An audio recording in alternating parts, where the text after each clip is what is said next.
what I've got here is a 2-towel thing. It's called a tape maker, and it will make you a piece of bias binding that in the end is about as finished, is about 25mm wide, perfect for sort of hems and seams that you want to bind nicely. And I'm just going to show you how you do it. It's very easy to use. So you start off, lay this flat. I've got my fabric that I made earlier, cut earlier, and then you feed that in through the bottom. You've got like a little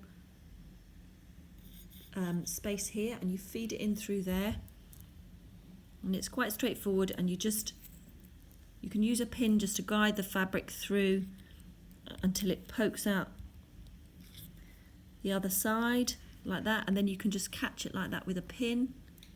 Can you see what I've done there? Let me just move this down so you can see it.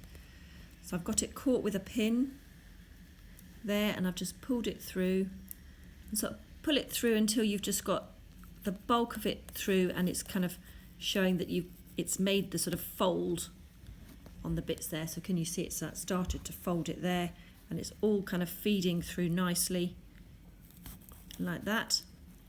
And what I find is, if when you do it, don't press it straight away, but just let it spring slightly, and then once it's sort of settled a little bit, then press it, and then you get a much better finish.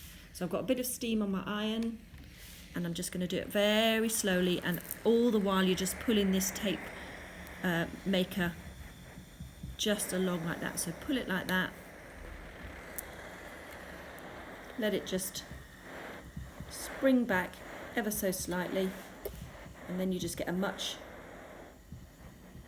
more workable piece of bias binding tape with fewer creases and defects in it. Just work your way all the way along there. As you can see, it's secured still with a pin here, so you get a bit of tension on it. And then if you look at the other side there, it's all ready, nice and neat, ready for the next stage.